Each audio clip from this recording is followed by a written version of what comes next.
안녕하세요, 크루 여러분. 저는 카카오 엔터프라이즈 클라우드 기획팀 미아입니다. 오늘은 리눅스 커널 오픈소스 프로젝트 메인테이너로 성장하기라는 주제로 리눅스 커널 네트워킹 스택 국내 2호 메인테이너 허벌트와 함께 1시간 동안 이야기를 나눠볼 예정입니다. 허벌트를 소개하겠습니다. 안녕하세요. 네, 안녕하세요. 네, 본인 소개 좀 부탁드리겠습니다. 네, 안녕하세요. 저는 카카오 엔터프라이즈에서 클라우드를 개발하고 있는 허버트입니다. 그리고 2015년 1월부터 현재까지 리눅스 커널 네트워킹 스택에서 컨트리뷰터로 활동을 해오고 있고 작년에 메인테이너가 되었습니다. 네. 지금 여러분 이거 라이브 맞고요. 허벌트는 AI 로봇이 아닌 실제 휴먼빙 맞습니다. 네. 허벌트 AI 로봇설이 있어서 네. 제가 좀 더 허벌트를 소개해드리자면 허벌트는 카카오 아이클라우드를 네트워크를 개발하고 있는 멀티버스 파트의 일원이자 국내에 단 2명밖에 없는 리눅스 커널 네트워킹 스택 메인테이너로 선정된 뛰어난 개발자입니다. 제가 듣기로는 취미가 개발, 특기가 개발, 밥 먹고 개발, 또 눈 뜨면 개발하신다고 들었는데 맞나요? 그렇지 않습니다. 저 드라마나 영화 굉장히 좋아합니다. 네. 사람 맞습니다.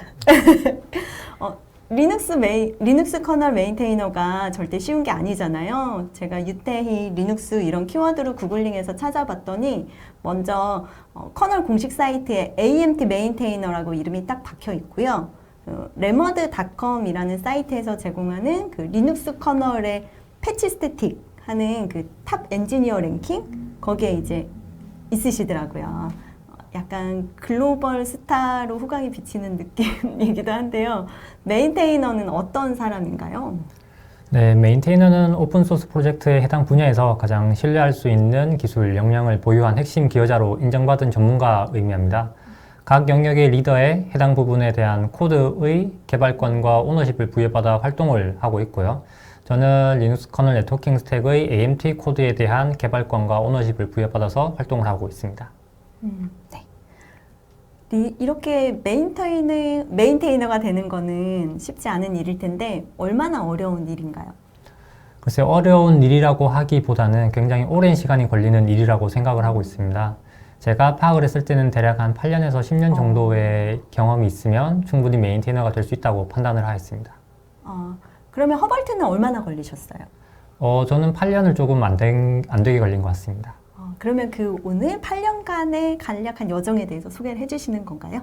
네, 맞습니다. 8년간의 여정과 제가 어떻게 리눅스 커널 네트워킹 스택에서 활동을 했는지 그리고 AMT라는 프로토콜에 대한 소개도 함께 할 예정입니다. 네.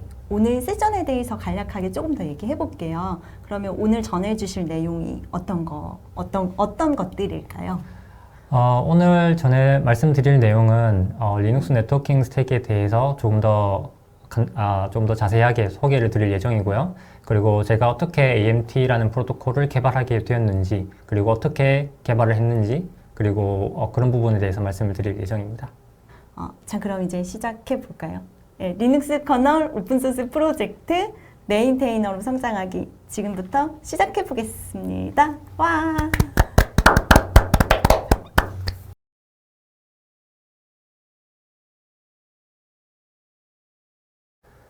안녕하세요. 카카오 엔터프라이즈의 허버트입니다. 오늘은 리눅스 커널 컨트리뷰션과 AMT에 대해서 발표를 시작을 하도록 하겠습니다. 저는 2015년 1월부터 리눅스 커널 컨트리뷰터로 활동을 해오고 있는데요.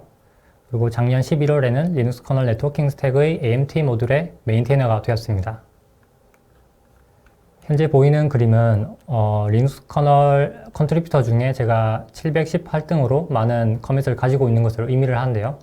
총 17,000여 명 컨트리뷰터 중에 그 중에서 순위를 가지고 있다고 볼 수 있을 것 같습니다. 위에 빨간색 그래프는 제가 패치의 개수로 패치의 개수를 의미를 하는 거고요. 그리고 파란색 선은 제가 얼마나 많은 라인을 고쳤는가에 대해서 나오는 겁니다. 그리고 아래에는 빨간색으로는 제가 패치의 개수로 랭킹을 매긴 거고요. 파란색 라인은 제가 패치의 라인으로 랭킹을 매긴 건데요.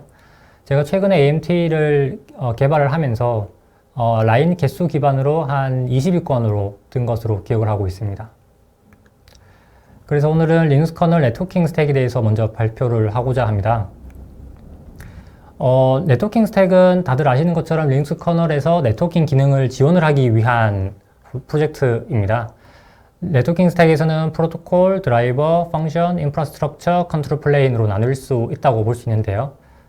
프로토콜은 다들 아시는 것처럼 TCP, IP, UDP 그것뿐만 아니라 VXLAN이나 제네리브처럼 오버레이 프로토콜도 지원을 하고 있습니다. 그리고 드라이버에서는 인텔 IXGB나 멜라녹스 MLX5 같은 드라이버를 지원을 하고 있고요. 그리고 펑션으로는 파이어월을 위한 넷필터, 그리고 QoS를 위한 TC 같은 것들이 있습니다. 그리고 코어라고 불리는 인프라스트럭처는 버추얼 인터페이스, 라우팅, BPF 같은 기능이 있습니다. 그리고 유즈 스페이스와 커널 스페이스 간의 통신을 위한 컨트롤 플레인인 넷링크, 그리고 소켓 옵션 등도 있는데요. 지금 보시는 거는 리눅스 네트워킹 스택에서 어떤 서브 시스템들이 어떻게 동작을 하는지에 대해서 나타낸 그림입니다. 패킷의 경로인데요. 패킷의 경로에 어떤 펑션들이 있는지를 확인할 수 있습니다. 가장 아래에 디바이스 드라이버가 있고요. 그 위에 버추얼 인터페이스, TC, 넷필터 등 있고 레이어 2, 3, 4마다 각각의 어떤 펑션들이 있는 것으로 확인할 수 있습니다. 그러면 제가 이 리눅스 커널 네트워킹 스택에서 어떻게 컨트리뷰션을 했는지에 대해서 한번 말씀을 드려보겠습니다. 우선 저는 2015년 1월에 처음에 패치를 제출을 했고요. 그리고 2016년 5월쯤부터 넷필터 컨트리뷰션을 시작을 했습니다. 그리고 2018년 7월쯤에 BPF XTP 쪽에 컨트리뷰션을 대략적으로 조금 진행을 했고요. 그리고 2019년 6월쯤부터 네트워킹 스택에 본격적으로 진행을 했습니다. 그리고 2020년 3월에 카카오 엔터프라이즈에 입사를 하게 되었고요. 그리고 작년 11월에 리눅스 커널의 메인테이너가 되었습니다. 지금 보시는 거는 제가 처음으로 리눅스 커널에 보낸 패치인데요. 이 패치는 RTL 와이파이라고 하는 리얼텍에서 만든 와이파이, USB 와이파이 동글을 위한 디바이스 드라이버인데요. 여기에 제가 우연히 버그를 발견을 하게 되었고 그 버그를 해결하는 패치를 처음으로 제출을 했습니다. 첫 패치 이후에 대략 6개월, 거의 한 1년 가까이 굉장히 많은 컨트리뷰션을 진행을 했습니다. 컨트리뷰션 패치 개수가 한 20개, 30개 정도 될 정도니까 굉장히 많이 했죠. 주로 리팩토링을 진행을 했습니다. 이제 그러다가 이 RTL 와이파이 프로젝트에 계속 진행을 해도 괜찮을까? 라는 생각을 많이 하게 되었는데요. 왜 그런 거냐면 기본적으로 디바이스 드라이버는 두 개의 부분으로 나누어져 있습니다. 하드웨어를 제어하는 부분, 그리고 소프트웨어적인 어떤 부분이 있을 텐데 예를 들어서 하드웨어 같은 경우는 저는 리얼텍에서 개발을 하는 게 아닌 그냥 일반 개발자이기 때문에 데이터 시트 같은 것들이 없습니다. 그렇기 때문에 하드웨어의 어떤 문제라던가 그런 부분들에 대해서 해결을 할 수 있는 가능성이 없었고요. 그리고 소프트웨어적인 부분 같은 경우에는 해당 디바이스 자체가 좀 기능이 그렇게 많지 않았습니다. 그렇기 때문에 소프트웨어적인 어떤 확장 같은 것들이 불가능해서 제가 여기서 뭔가 더 나아갈 수 있는 뭔가 부분이 부족하다라는 생각을 많이 했습니다. 그래서 넷필터라는 프로젝트를 시작을 한번 해보려고 했습니다. 왜냐하면 제가 그 당시에 방화벽 회사에 재직을 하고 있었는데요. 그 방화벽이 리눅스 커널의 넷필터를 기반으로 하는 방화벽이었습니다. 그렇기 때문에 회사에서 얻은 그런 지식을 통해서 오픈소스에 컨트리뷰션을 하고 그리고 오픈소스에 컨트리뷰션을 하면서 얻은 그 지식을 회사 업무에 녹여낼 수 있었기 때문에 굉장히 회사와 오픈소스 둘 다 윈윈할 수 있는 그런 전략이라고 개인적으로 생각을 했습니다. 그래서 넷필터 프로젝트에 대해서 소개를 드리면 다들 아시는 것처럼 리눅스 커널에서 파이어월 기능을 지원을 하기 위한 것입니다. 넷필터는 단순히 파이어월 기능만 하는 것뿐만이 아니라 다양한 기능을 내포하고 있는데요. 그러다 보니까 네트워킹 스택에서 비중이 굉장히 큽니다. 일반적인 모듈과 달리 네트워킹 스택 전반에 걸쳐서 코드가 있는데요. 예를 들어서 네트워킹 스택의 패킷이 지나는 그 포인트가 있는데 그 포인트마다 훅이라는 곳이 있고 그 훅에서 넷필터 코드가 실행이 되는 점이 좀 특별하다고 볼 수 있을 것 같습니다. 지금 이 부분은 패킷이 리눅스 네트워킹 스택을 거쳐서 유즈 스페이스로 가거나 다른 호스트로 가거나 패킷이 외부로 나가는 그러한 형태를 볼 수 있을 텐데 넷필터가 저렇게 많은 훅이 있습니다. 즉 네트워킹 스택 전반에 걸쳐서 넷필터가 동작을 한다라고 해도 과언이 아닙니다. 그래서 이제 넷필터에 패치를 제출을 하려고 이슈를 엄청 찾았습니다. 거의 한 달, 2달 정도를 계속 넷필터 코드만 보면서 버그를 찾았던 것 같은데요. 그래서 총 2개의 버그를 찾았습니다. 한 개는 리눅스 커널에서 패닉을 발생을 시키는 문제. 또 다른 한 개는 넷필터가 사용이 되면 이게 헬퍼라는 모듈이 있습니다. 그 헬퍼를 사용을 하게 되면 헬퍼가 네임을 만들게 되는데 그 네임을 유저 스페이스 위로 올려주게 됩니다. 그리고 유저 스페이스는 그 네임을 사용을 하는 것이죠. 근데 그 네임을 만들 때 잘못 만들어지는 문제가 있어서, 그러니까 이름이 잘못된 거죠. 그 문제가 있어서 패치를 제출을 했더니 이름이 잘못 만들어지는 거가 만약에 그렇다고 하더라도 유저 스페이스에게 이름이 기존에 한 몇 년 동안 이러한 형태의 이름으로 공개가 되고 있는데 갑자기 이름을 바꾸어 버리면 유저 스페이스의 어플리케이션이 더 이상 동작하지 않을 것이다 라고 해서 해당 패치는 리젝이 되었고 커널 패닉을 잡는 패치는 액셉트가 되었습니다. 이것이 저의 첫 번째 패치였습니다. 그러면서 넷필터에서 굉장히 많은 시간을 들였습니다. 거의 한 2년 정도를 넷필터만 이제 활동을 했었는데요. 넷필터에 컨트리뷰션을 하기 위해서는 기본적으로 이슈가 많아야겠죠. 그래서 이슈를 계속 찾았었는데요. 이슈를 찾으면서 코드를 보는 시각이 달라졌다는 것을 좀 느꼈습니다. 오픈소스, 그러니까 넷필터에 컨트리뷰션을 하기 전에는 이 코드가 어떻게 동작하지? 로직이 뭐지? 이런 부분에 대해서 좀 더 크게 생각을 했습니다. 그러나 현재는 넷필터 이후에는 이 코드가 언제 죽지? 내가 어떤 문제를 해결할 수 있지? 이런 부분에 대해서 좀 더 크게 생각을 하는 것 같습니다. 그러면서도 노하우를 습득을 하기 시작을 했는데요. 예를 들면 일반적이지 않은 방법으로 테스트를 해야 된다라는 건데요. 리눅스 커널은 굉장히 많은 컨트리뷰터가 있고 굉장히 많은 유저가 있습니다. 일반적이지 않은 방법으로 발생된 문제 같은 경우에는 전 세계 수많은 컨트리뷰터들이 경쟁적으로 컨트리뷰션을 하려고 노력을 하는데 그렇게 패치가 진행될 것이기 때문에 저 같은 일반적인 개발자한테는 일반적인 방법으로 발생된 문제를 패치를 할 수 있는 어떤 시간적 여유가 존재하지 않는 것이죠. 그렇기 때문에 일반적이지 않은 방법으로 굉장히 이상한 방법으로 테스트를 하면 버그가 나올 텐데 그 버그는 저만 알고 있는 거기 때문에 어떤 시간에 크게 쫓기지 않기 때문에 좀 더 자세하게 코드를 볼 수 있고 정확하게 그 코드를 해결을 할 수가 있습니다. 그리고 또 다른 노하우는 동일한 문제가 여러 모듈에서 공통적으로 발생을 한다는 점입니다. 이게 왜 그런 거냐면 리눅스 네트워킹 스택은 리눅스 커널에서 가장 큰 서브 시스템으로 알고 있습니다. 그런데 메인테이너는 그만큼 많지가 않습니다. 그러다 보니까 서로 다른 컨트리뷰터들이 서로 다른 모듈에 어떤 패치를 제출을 한다라고 해도 메인테이너는 거의 똑같은 사람일 거기 때문에 해당 코드의 어떤 컨셉이라든가 메커니즘이 거의 비슷한 형태로 흘러갑니다. 그렇기 때문에 대부분의 모듈이 비슷한 형태를 띠고 있습니다. 이러한 부분은 명백히 장점이죠. 왜냐하면 코드의 일관성이 높아지는 거니까요. 하지만 A 모듈에서 발생한 문제는 B 모듈, C 모듈, 다른 모듈에서도 발생할 가능성이 높다는 것을 의미하기도 합니다. 따라서 특정 모듈의 버그를 발견을 해서 패치를 제출을 해서 그러면 패치가 한 개겠죠. 그렇지만 다른 모듈에서도 발견을 한다면 10개, 100개 모듈 발견을 한다면 패치는 10개, 100개가 되는 것입니다. 뿐만이 아니라 기본적인 툴 같은 것들도 많이 익히기 시작을 했는데요. 예를 들면 IP, 브릿지, TC 같은 필수 툴을 익히기 시작을 했고요. 그뿐만이 아니라 드롭바치, 스파스, 파홀 같은 약간은 약간 고급스러운 그런 툴도 익혔습니다. 하지만 제가 생각하기에 가장 중요한 부분은 바로 더 빠른 PC를 부여해야 된다는 건데요. 제가 넷필터를 처음 컨트리뷰션을 시작을 할 때는 바로 왼쪽에 있는 저 장비를 썼었습니다. 안에는 아톰 코어가 들어가 있고요. 코어가 듀얼 코어고 메모리가 한 2기가 정도였던 걸로 기억을 합니다. 여기에 커널을 수정을 하고 빌드하고 커널 업그레이드를 해서 재부팅을 하게 되면 거의 10분이 걸렸습니다. 근데 지금 현재 제가 사용하고 있는 머신은 빌드 서버, VM 테스트 서버, PM 테스트 서버, 스위치까지 해서 이렇게 하면 커널 그냥 테스트 한 번 하는데 1분밖에 안 걸립니다. 즉 10배의 작업 효율을 볼 수 있는 것이죠. 뿐만 아니라 굉장히 많은 것을 배우기도 했는데요.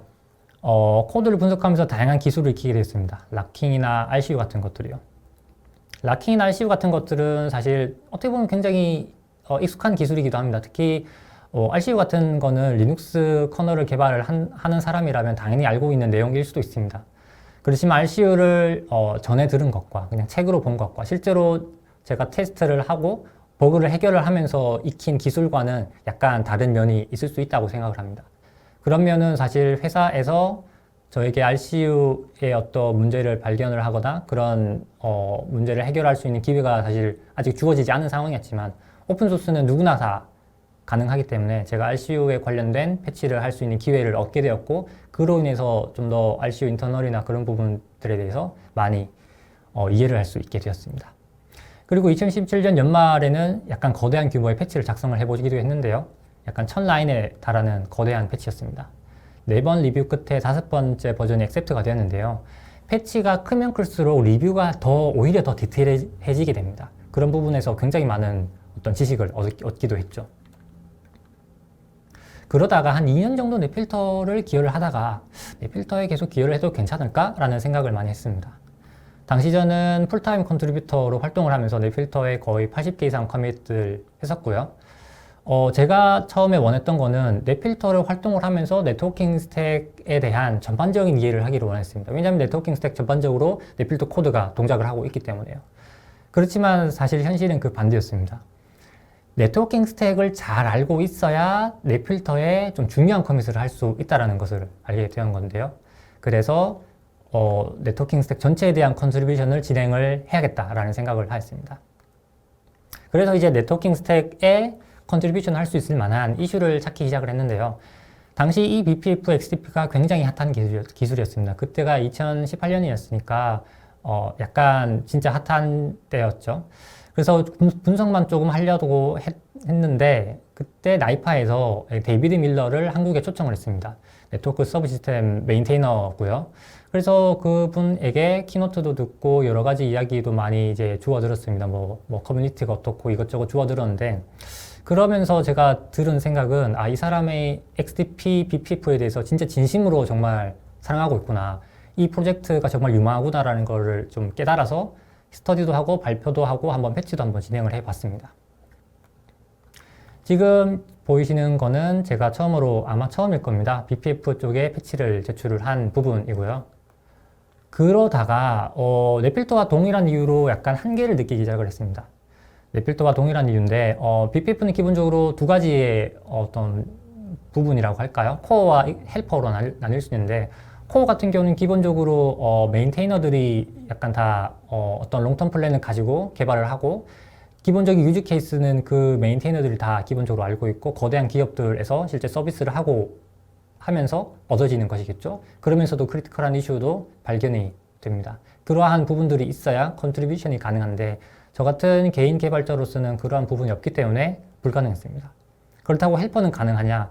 헬퍼는 넷필터와 마찬가지로 헬퍼의 목적은 사실 네트워크 서브 시스템에 존재하는 어떤 그런 기능을 BPF에서 사용할 수 있게끔 하기 위한 그런 API인데 그렇기 때문에 네트워크 서브 시스템에 대한 이해가 없다면 헬퍼도 어떻게 제가 컨트리뷰션을 할 수 있는 어떤 포인트가 없었습니다. 그래서 BPF XDP 무작정 들어가기보다 네트워크 서브 시스템에 대한 전반적인 이해가 확실하게 필요하다고 다시 한번 깨달았습니다. 그래서 네트워크 서브 시스템에 집중을 했고요.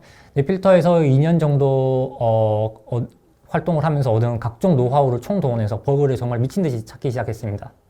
그래서 한 2년 전에는 사실 시간은 많고 이슈는 없었습니다. 그래서 대부분의 시간을 이슈를 찾는데 사용을 했지만 지금은 오히려 이슈는 많은데 그것을 해결할 시간이 부족하게 되었습니다.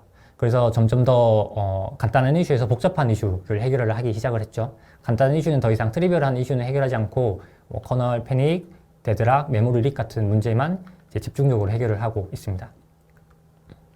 그래서 이거는 2019년쯤에 제가 패치를 한 내역들인데요. 지금 보시면 알겠지만 대부분 메모리 릭을 해결한다거나 커널 패닉을 해결한다거나 데드락을 해결한다거나 그런 부분들이 있습니다.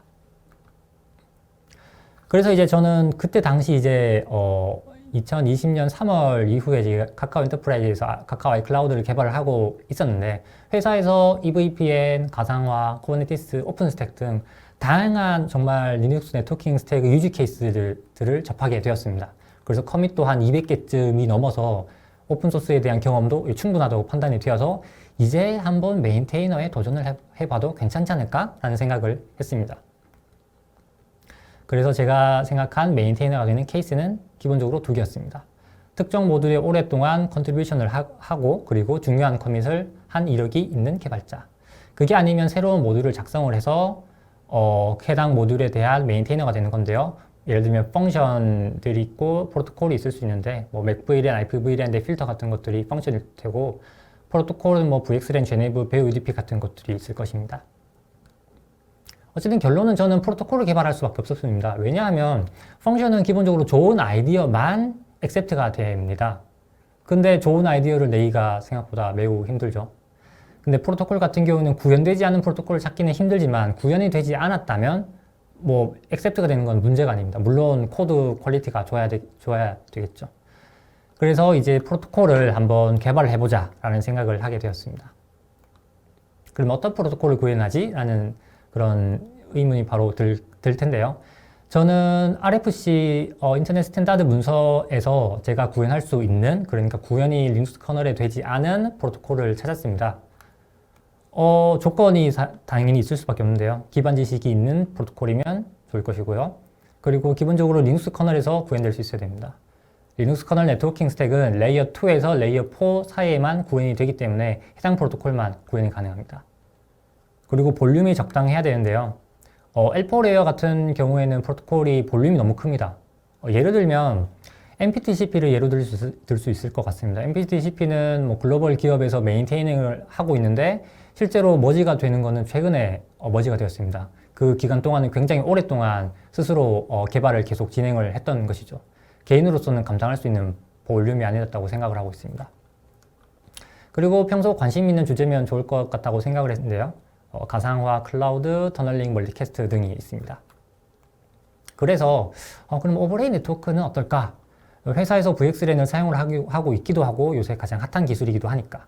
그래서 확인을 해봤는데 VXLAN이 커널에 구현이 된 거는 너무 이미 다들 알고 있는 사실이지만 그럼 확장 프로토콜이 있는 걸로 알고 있는데 이게 커널에도 구현되어 있을까라고 했는데 이미 구현이 되어 있어서 오버레이 네트워크는 안 되겠다라는 생각을 하게 되었습니다. 그래서 멀티캐스트를 한번 검색을 해봤는데요. 오토매틱 멀티캐스트 터널링이라는 게 보여서 이게 뭐지? 라고 봤는데 기본적으로 이 AMT라는 프로토콜은 멀티캐스트와 터널링 이 두 개의 기술을 사용을 한 건데요. 멀티캐스트 같은 경우는 제가 직전에 MLD라고 하는 멀티캐스트에 대한 모듈을 좀 약간 크게 손본 적이 있습니다. 그러면서 문서도 읽어봤기 때문에 멀티캐스트에 대한 기술적인 문제는 없다. 그리고 터널링도 제가 VXLAN이나 제네브나 배우 UDP 같은 수많은 터널링 프로토콜에 어떤 버그를 수정을 해왔기 때문에 커널에서 기술적으로 문제가 없을 것 같았습니다. 그래서 AMT를 개발하기 시작을 했습니다. 지금부터는 AMT라는 프로토콜에 대한 소개와 어떻게 제가 그것을 개발을 했는지에 대해서 말씀을 드리고자 합니다. AMT라는 기술은 간단하게 말해서 멀티캐스트 트래픽을 터널링하는 프로토콜입니다.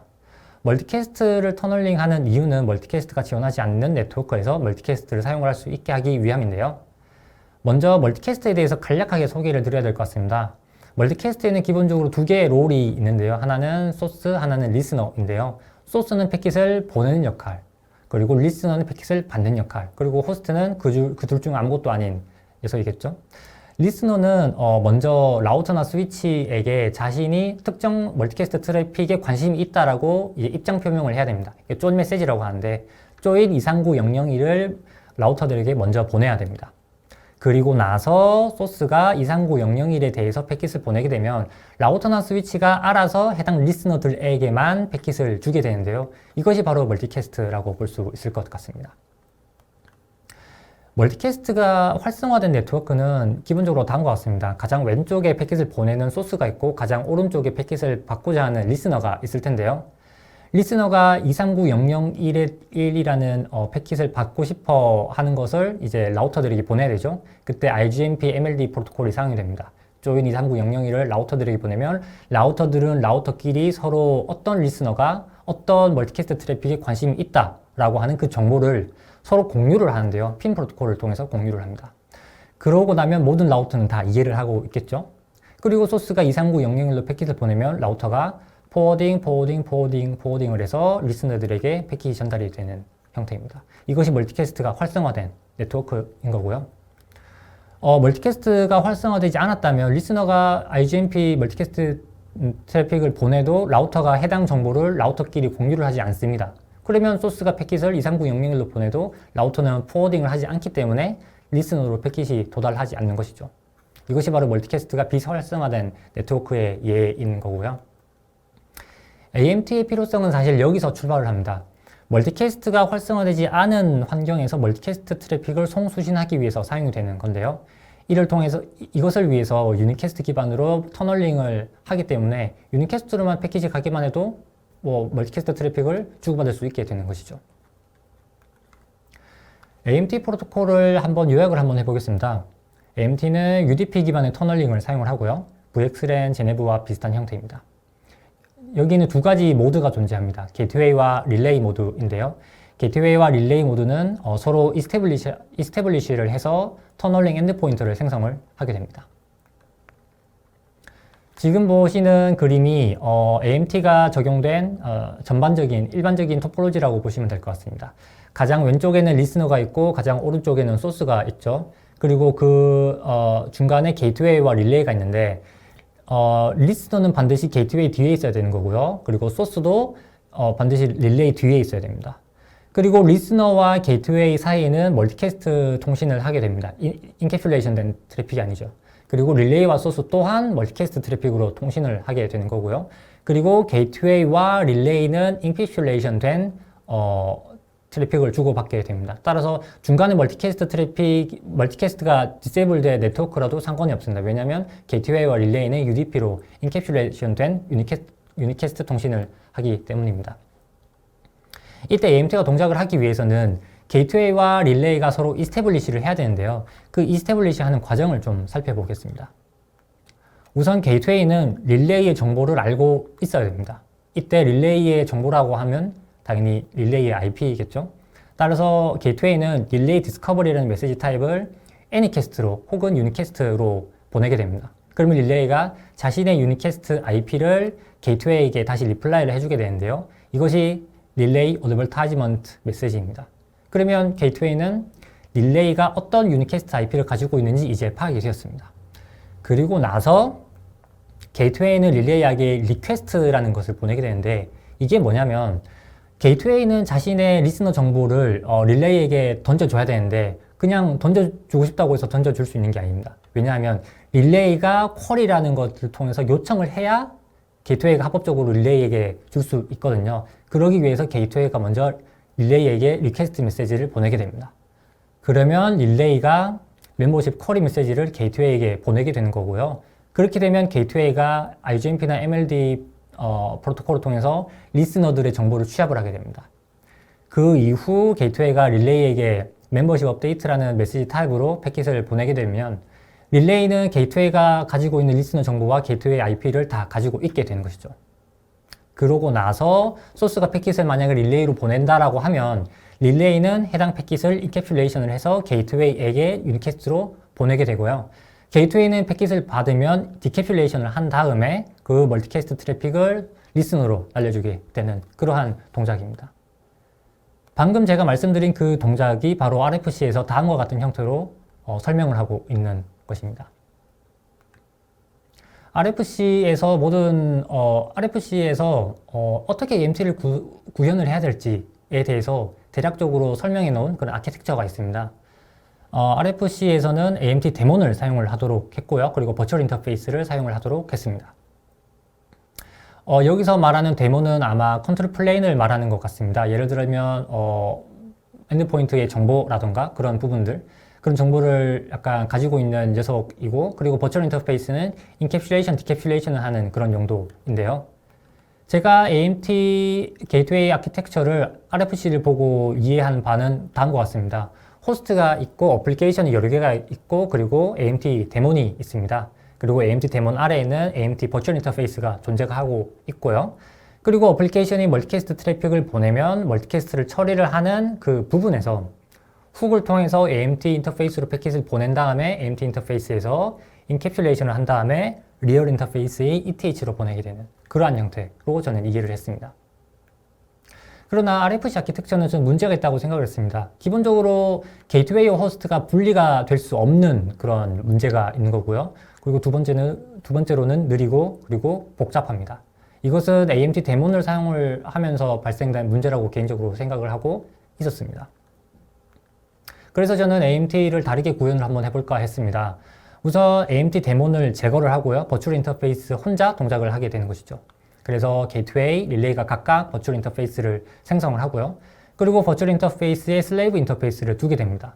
이 슬레이브 인터페이스를 두게 되는 것은 브릿지나 본딩이나 HSR 모듈과 비슷한 거의 동일한 아키텍처라고 볼 수 있겠죠.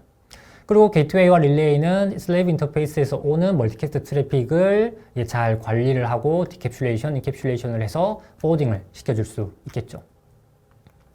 그래서 제가 생각한 버전 2는 가장 위에 게이트웨이 인터페이스, 릴레이 인터페이스가 있고 그 아래에 슬레이브 인터페이스들이 있고 그 중 하나가 게이트웨이와 릴레이가 서로 통신을 하는 인캡슐레이션, 디캡슐레이션 하는 인터페이스입니다.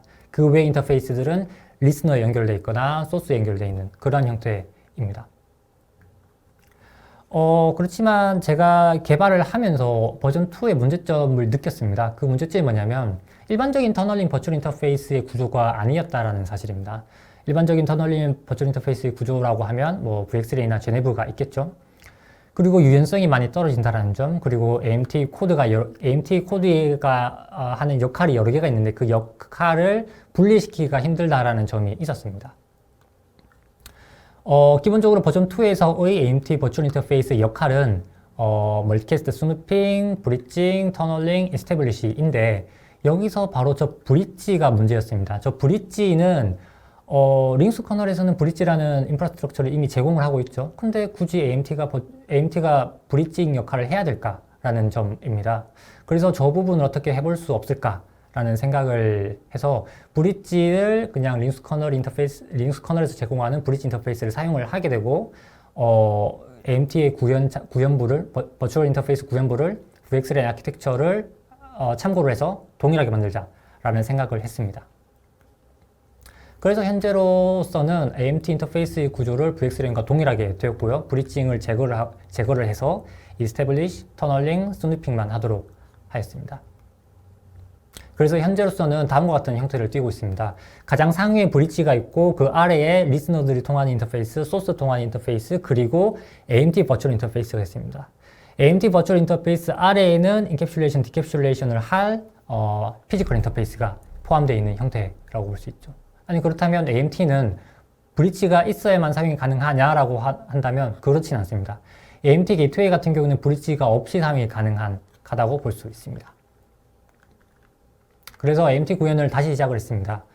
버전 2 구현을 70% 정도 완료를 하고 완전히 싹 다 갈아엎고 버전 3 구현을 시작을 했습니다.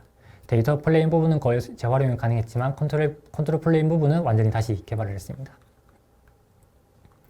AMT 개발을 하면서 제가 가장 기억에 남는 어떤 이슈는 바로 엔디안 이슈인데요. 저희는 X86을 사용을 하고 있죠. X86은 리틀 엔디안입니다. 근데 아시다시피 네트워크는 빅 엔디안이죠. 따라서 리틀 엔디안에서 빅 엔디안의 어떤 메시지 포맷을 만든다는 것은 별 문제가 없습니다.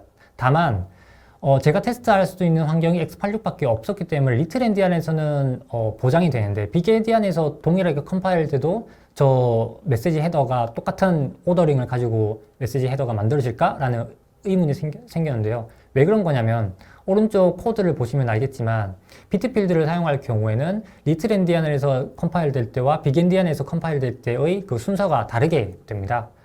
그렇기 때문에 저는 반드시 빅 엔디안 머신에서 테스트를 해봐야 되는데요.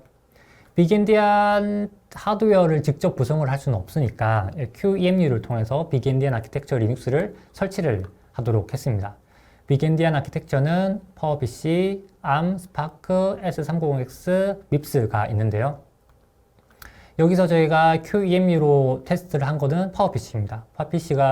PPC가 부팅도 성공했고 테스트도 가능했기 때문입니다.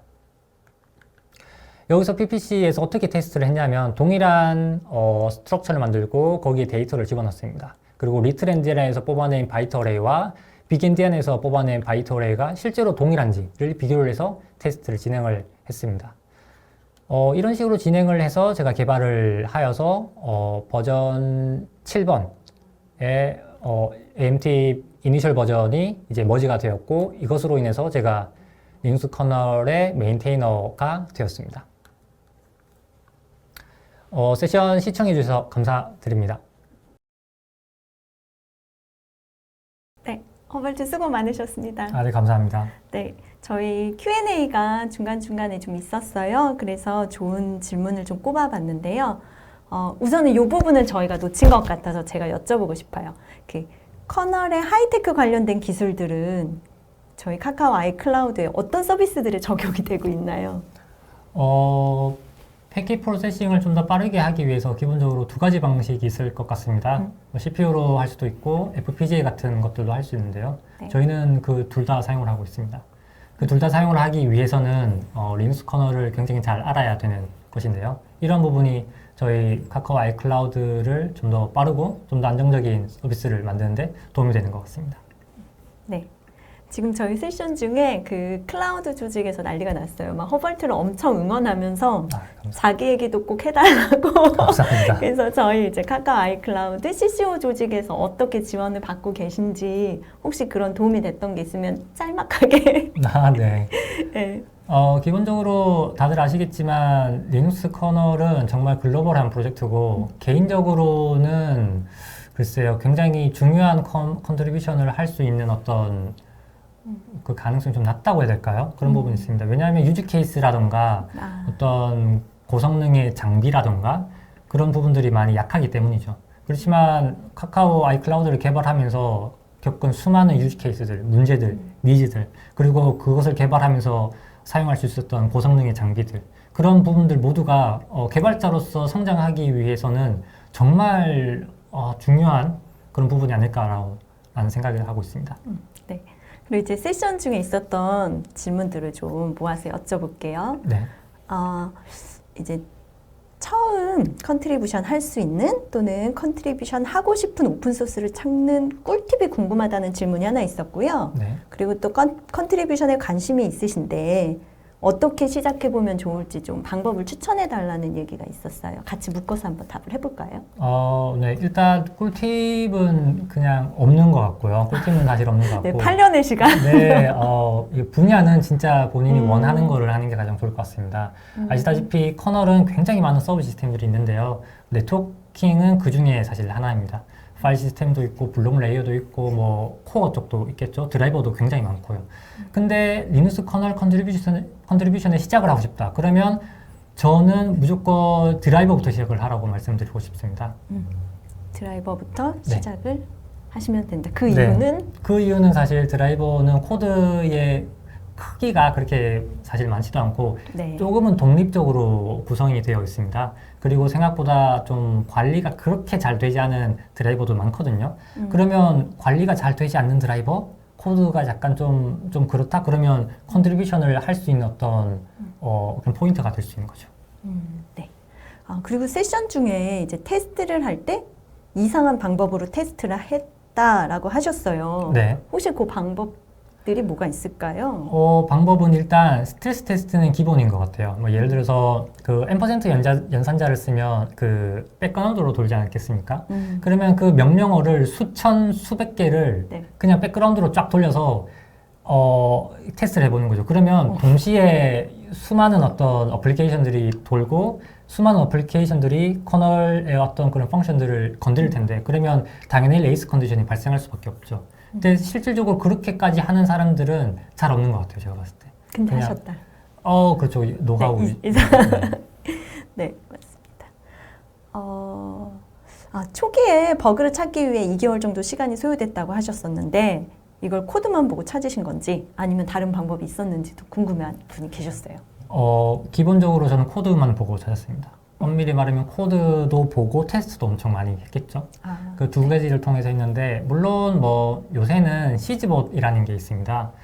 그러니까 구글에서 공개한 그 시즈 컬러라는 게 있는데 그게 뭐냐면 어떤 그냥 퍼저 테스트입니다. 퍼저 테스트를 하다가 보면 커널에서 워닝이나 버그 같은 것들이 발생이 될 텐데요. 네.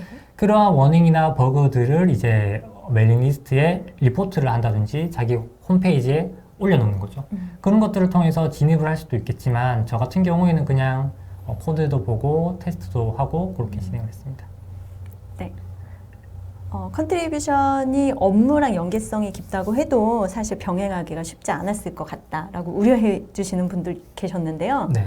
요 이제 밸런스를 어떻게 맞추셨는지, 그리고 또 글로벌하게 협업을 하다 보면 시차나 여러 어려움도 있지 않았을까라는, 뭐 시차, 뭐 언어, 뭐 여러 가지 문제가 있었을 텐데, 그러면서도 이제 질문 두 개를 이어볼게요. 네. 그러면서도 이 컨트리뷰터를 계속 할 수 있었던 이유. 일단은 첫 번째, 그 어려움을 어떻게 극복하셨는지. 네. 네, 그리고 계속 해오신 이유, 이렇게 여쭤볼게요. 어려움은 사실 많았습니다. 지금 생각해보면 좀 되게 좋은 기억이었는데, 제가 넷필터의 컨트리뷰션을 계속 하다가 이제 머지가 한 여러 개 되고 있는 상황에서 우연히 제가 과거에 패치를 제출한 그 커밋 로그를 봤는데, 네. 제가 제출한 커밋 로그와 실제로 커널에 들어간 커밋 로그가 달랐습니다. 왜 그런 거냐면, 이제 거기서 문법적인 어떤 게 좀 약간 좀 틀렸던 게 있었던 거죠. 근데 그거를 메인테이너가 보고 이제 고쳐준 거죠.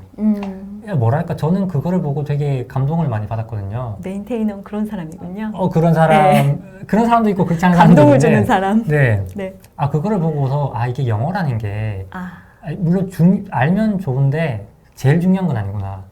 코드의 컨셉이나 코드의 목적 이런 게 진짜 중요한 거지. 프로젝트가 중요한 거지. 영어는 그냥 중요한 게 아니구나. 그런 생각만 했습니다.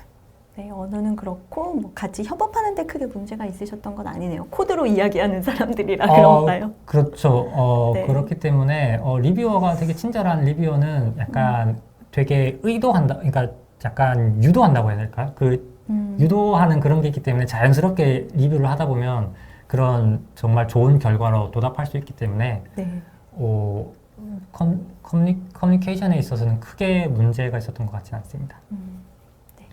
그리고 AMD 프로토콜의 네. 실제 사용 사례는 네. 뭐가 있었을지. 실제 사용 사례는 사실 인터넷 2라는 비영리 단체에서 AMT에 대한 릴레이 게이트웨이를 하나 올려놓고 있는데요. 네. 거기를 통해서 실제로 사람들이 그 스트리밍 서비스를 사용할 수 있는 거죠. 실제로 인터넷이 멀티캐스트가 안 된다라고 해도 유니캐스트로 터널링을 하기 때문에 네. 외부의 인터넷 너머에 있는 어떤 스트리밍 서버의 어떤 영상을 받아볼 수 있는 것이죠. 그런 것들이 대표적인 케이스라고 할 수 있을 것 같습니다. 요거 하나만 또 소개를 할게요. 네. 컨트리뷰션 활동하시면서 회사 동료분들하고 많이 이슈를 나누셨는지, 그리고 이제 같은 소속 파트나 팀 분들하고 네. 어떻게 하셨는지도 궁금해 하시기도 하네요. 기본적으로 단독으로 하셨는지 뭐 어떻게 하셨는지. 저는 계속 해왔던 게 있었기 때문에 저는 개인적으로 계속 해왔었고요. 그렇지만 아시다시피 리눅스 커널이라는 게 저희 클라우드라는 게 리눅스 커널의 굉장한 파워 유저 아니겠습니까? 네. 리눅스 커널을 당연히 잘 알아야 되고 클라우드 개발을 하면서 굉장히 많은 어떤 니즈, 그런 유즈 케이스나 어떤 그런 부분들이 있었고, 그런 것들을 해결을 하기 위해서는 같이 팀과 협업을 해야겠죠. 예를 들면 저희가 뭐 OVS 같은 그런 것들은 굉장히 크기도 하고 커널에 포함되어 있기도 한데 버그가 좀 있기도 하거든요. 네. 그런 면들을 잘 해결하기 위해서는 팀원들과 토론도 하고 이슈를 공유도 하고 어떤 게 더 좋은 해결 방법인지에 대해서 계속 이야기를 해야겠죠. 네. 충분히 이제 뭐 메인테이너 활동도 하시고 저희 이제 조직에서의 팀이나 다른 분들하고도 같이 활동을 하시면서 서로 시너지가 상당했던 것으로 생각을 하겠습니다. 네. 하필 오늘 세션 어떠셨어요? 네. 정말 너무 좋았고 제가 개인적으로 거의 채 8년 동안 해왔던 이런 작업물들을 공유할 수 있어서 좋았고 그 결과물들에 대해서 되게 자랑스럽게 이야기를 할 수 있어서 되게 좋았고 특히 카카오 아이클라우드를 개발하면서 정말 많은 유즈 케이스, 그런 인사이트 그런 것들을 얻었고 그런 네. 것들을 통해서 아마 AMT를 궁극적으로 만들 수 있게 된 게 아닌가 싶습니다. 그래서 카카오 아이클라우드 더 많이 사랑해 주셨으면 좋겠습니다. 네, 저도 카카오 아이클라우드 더 많이 사랑해 주셨으면 좋겠고요. 이제 허벌트가 AI에서 사람이 된 것 같은 세션 끝에서 그런 느낌 받습니다. 오늘 이 세션 준비하기까지 많은 분들 도와주셨는데 모두 감사드리고요. 오늘 세션은 여기서 마무리하도록 하겠습니다. 참여해주신 모든 크루분들 감사합니다. 좋은 오후 시간 보내세요. 감사합니다.